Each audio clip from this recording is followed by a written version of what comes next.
And it's perfect speaking after the first two speakers, because what we have to say is, I think, a really strong follow-up.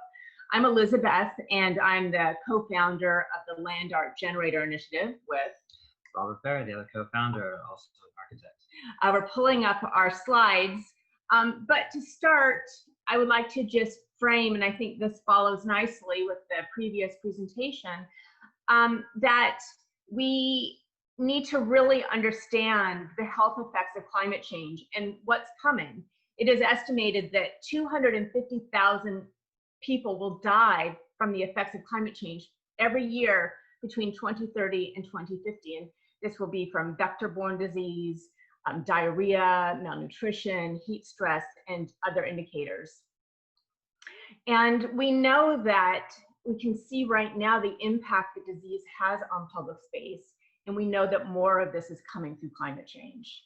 Yes, and what Elizabeth just said is distant, not just socially, but temporally in terms of the future outcomes for generations.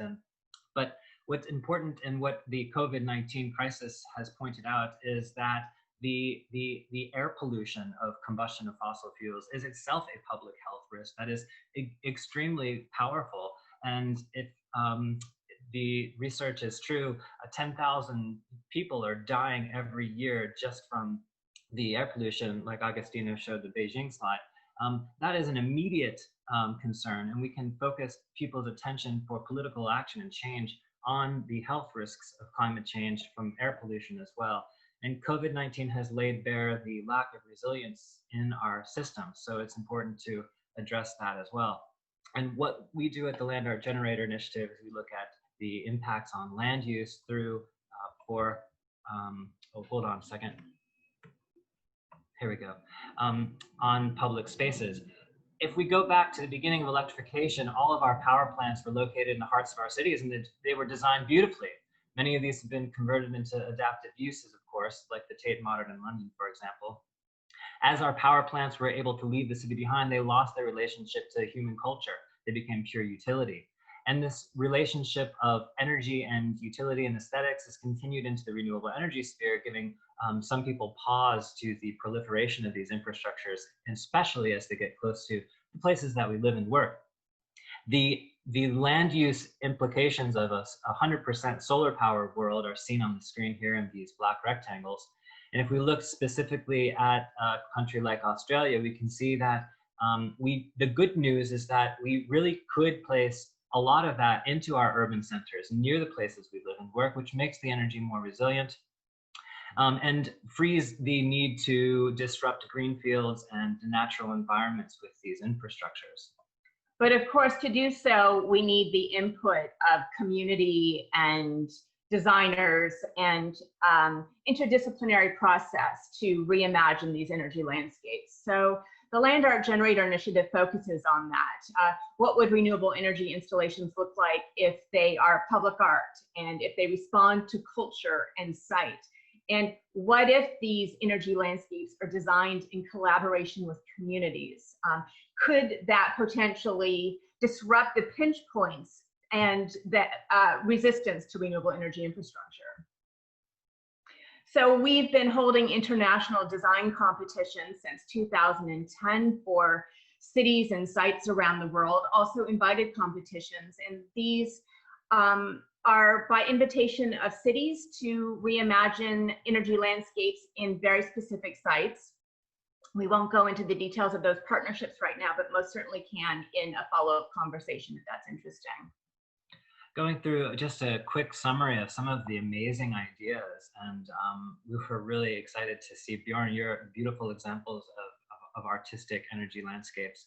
It's very much in the vein of the work that we encourage.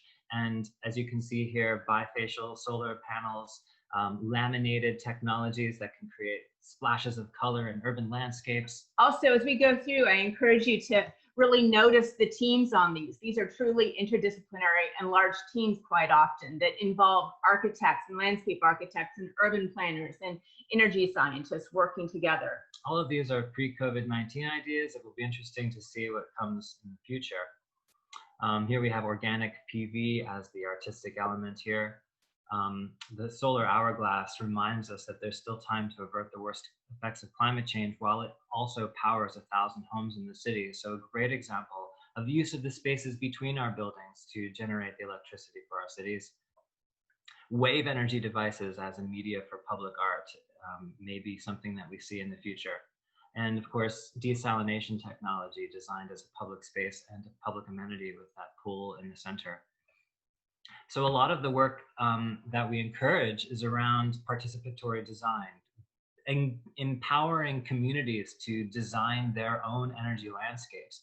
Because if we are setting these back behind chain link fences with security cameras, energy becomes something foreign, alien, something that has been a visual blight on communities. We have a lot of land banked areas and urban centers where we can do these things, but we have to do them right, and we have to engage people in that process. So we hold things like energy camps, and we very much encourage young people to gain these tools to be able to design their own energy futures in ways that make their cities more vibrant and livable. And some of the work we do is additionally intergenerational, and that can be seen in some of our solar mural artworks. These are projects that utilize a film that's been developed to place on top of a solar panel. So we think solar murals are an incredible solution for cities. And this is a project that was in collaboration with youngsters in grade 5 in San Antonio, working with elders in that same community.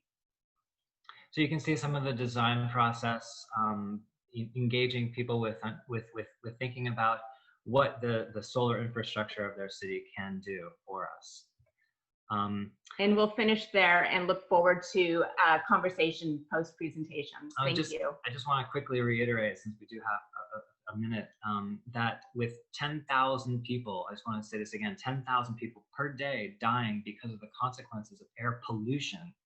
That's twice as many people on average as are tragically dying from the COVID-19 crisis. And so, not to diminish the tragedy of COVID-19, but just to say that we have other tragedies that are going on at the same time that are as bad on human health impacts. Thank you.